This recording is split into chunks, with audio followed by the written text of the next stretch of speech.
Hello learners, welcome back to my channel. In this video, we are going to discuss another lesson in Philippine History and Government. Today's lesson is all about the arrival of Spaniards here in the Philippines, and this is the part 1. Ang unang grupo ng mga Espanyol na nakarating sa Pilipinas ay pinangunahan ni Ferdinand Magellan noong March 1521, unang lumapag sa Homonhon at pumunta ng Limasawa to held his first mass on March 31, 1521.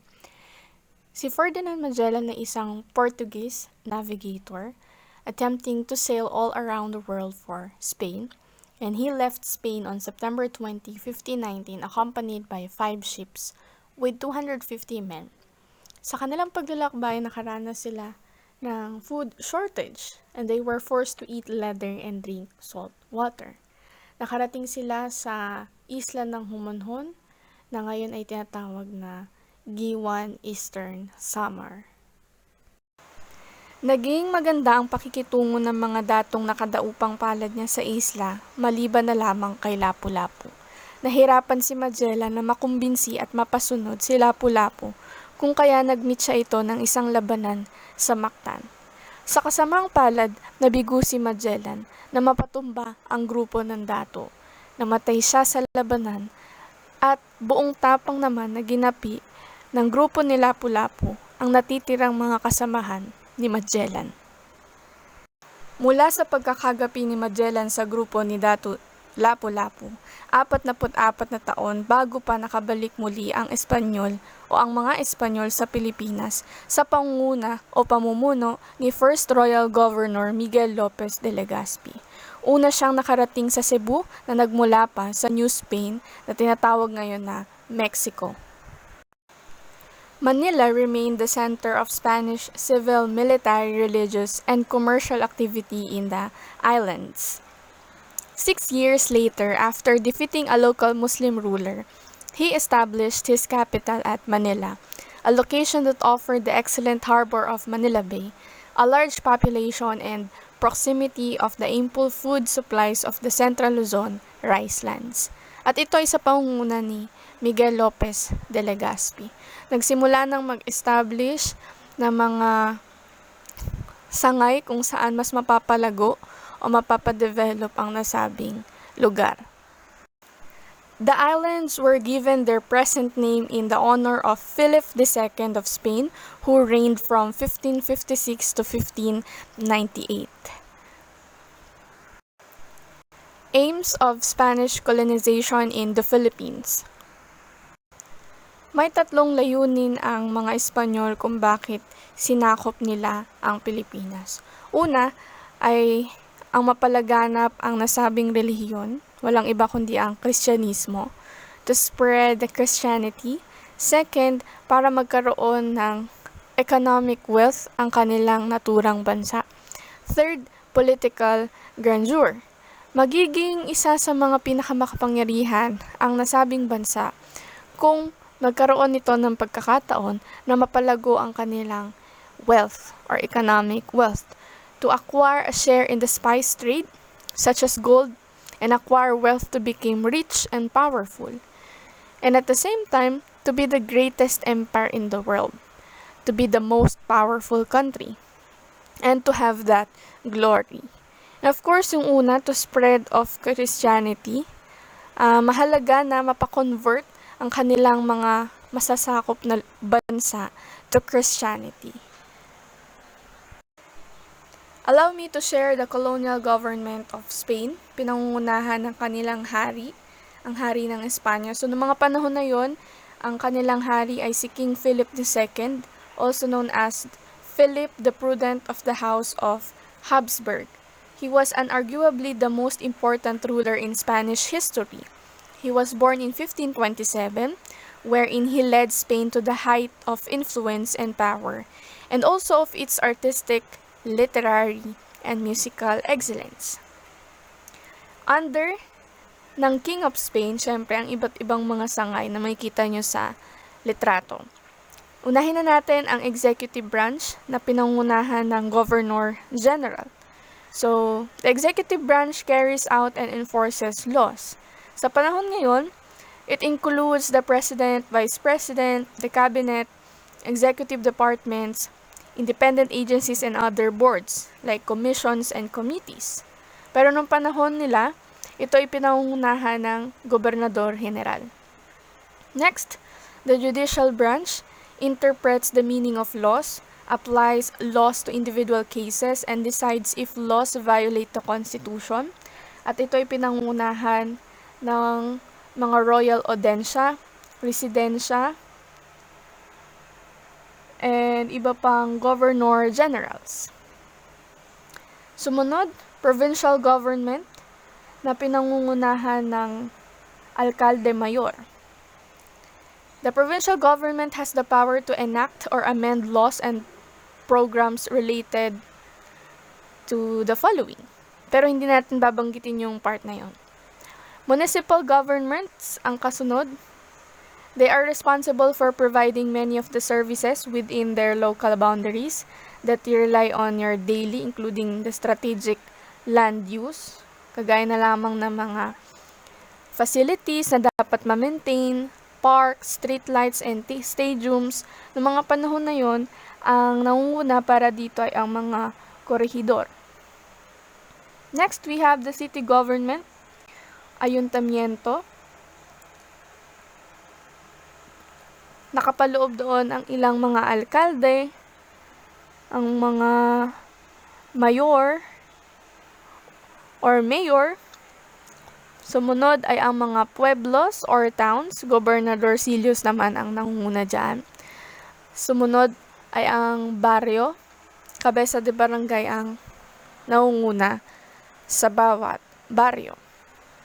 At iyon ang colonial government ng Spain na napatupad sa mga bansang nasakop nito, kung saan ang king ang pinakamataas at merong mga nakatalagang kawani ng gobyerno na siyang mag-manage sa nasabing bansa. Sa pagdating ng mga mananakop, nagkaroon ng changes during their colonization. At isa na nga rito ay ang pagyakap sa relihiyong Katolisismo or Kristyanismo. Maliban doon, nagkaroon din ng pagbabago sa pangalan at sila'y nabinyagan. Pero alam naman natin na dati pa, meron na tayong belief or meron na tayong sariling paniniwala in terms of our God. Next, they built houses made of stones and bricks and used beautiful furniture. So, yung mga dating tradisyonal na kagamitan ng mga Filipino ay napalitan o na-modify na ng ilang, sabihin natin, medyo advanced na kagamitan. Next, carriages, trains, and boats were used as means of travel. Of course, nagkaroon din ng changes. Mula dati sa tradisyonal na transportasyon, ngayon nagkaroon ng panibagong means of transportation through carriages, trains, and boats. Next, they held fiestas to honor the saints, popes, and governors. So, sa mga Espanyol natin na-adapt ang pag-celebrate ng mga fiestas at ang pag-honor sa mga santo. Sa kanila natin nakuha ang ilang mga kaugaliang iyon. And aside from that, they had cockfight, horse races, and theater as means of recreation. Sa kanila din natin ito na adapt or namana ang pagtangkilik sa mga sabong, karera, at ang ilan sa mga palabas sa teatro. Social conditions during the Spanish rule. Ang dating social classes na kinagisnan ng ating mga ninuno ay napalitan o nabago nang dumating ang mga Espanyol. At ito ang mga sumusunod. Una na dito, ang mga Peninsulares. Sila ay mga purong Espanyol na ipinanganak sa Spain o sa Espanya, pero dito sa Pilipinas nanirahan. At ang tawag sa kanila ay Peninsulares. Ikalawa ay ang mga Insulares. Ito ay tumutukoy sa mga purong Espanyol na nanirahan na dito sa Pilipinas at dito rin ipinanganak. Ikatlo ay ang mga ilustrados, and they are also known as the enlightened ones. Sila ang mga kabataang Filipino na mayroong kakayahan na pag-aralin ng mga magulang sa ibang bansa para makatanggap ng maganda at dekalidad na edukasyon. At isa na nga rito ang ating pambansang bayani. Tinagurian din siyang ilustrados sapagkat nagkaroon din siya ng pagkakataon na makapunta sa ibang bansa para makapag-aral ng medisina. Next, we have Chinese, Spanish mestizos, people with mixed racial origins and economically sufficient. And lastly, we have the Indios, person of pure Austronesian, Malay or Malayo-Polynesian ancestry natives. Ito yung mga burong Filipino pero wala masyadong kakayahan na matustusan ang kanilang pangangailangan. Might as well ang kanilang edukasyon. Kaya sila tinawag na Indio.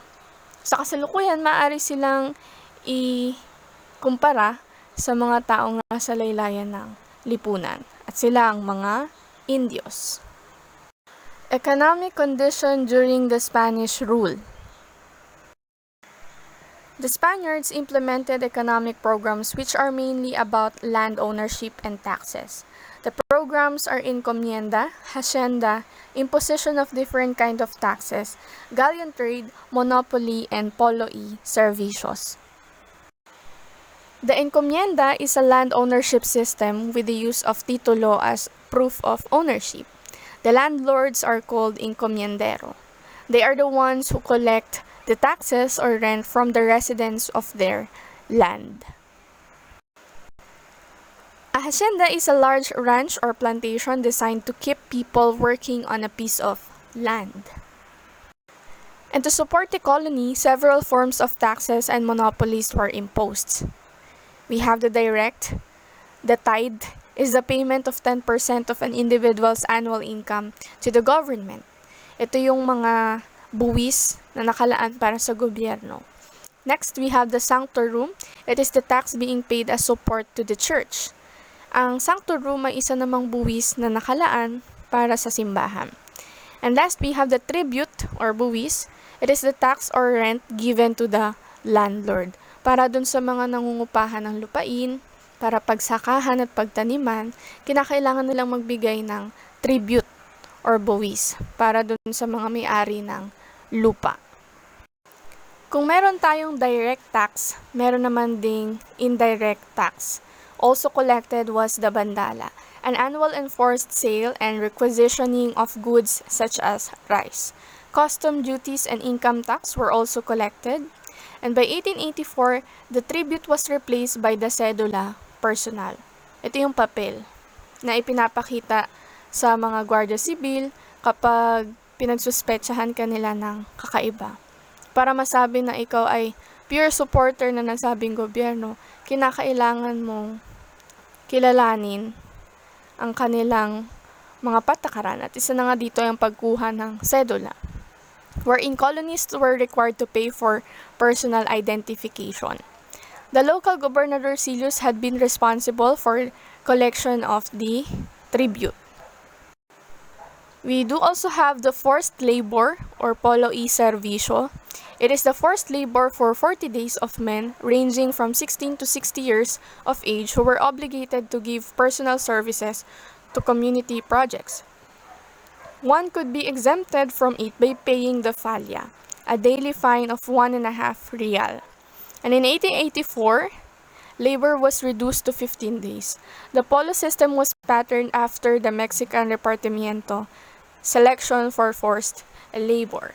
Ito yung sapilit ang pagtatrabaho. Maaari kang ma-exempt sa trabahong ito kung magbabayad ka ng falya. Yun nga lang magiging mabigat ito lalo na sa mga wala masyadong pinagkakakitaan. Manila to Acapulco Galleon trade was the main source of income for the colony during its early years. So dito pa lang talamak na yung pakikipagkalakalan sa iba't ibang lahi o iba't ibang bansa. Service was inaugurated in 1565 and continued into the early 19th century. The Galleon trade brought silver from New Spain and silk from China by way of Manila. The trade was very prosperous but neglected the development of local industries.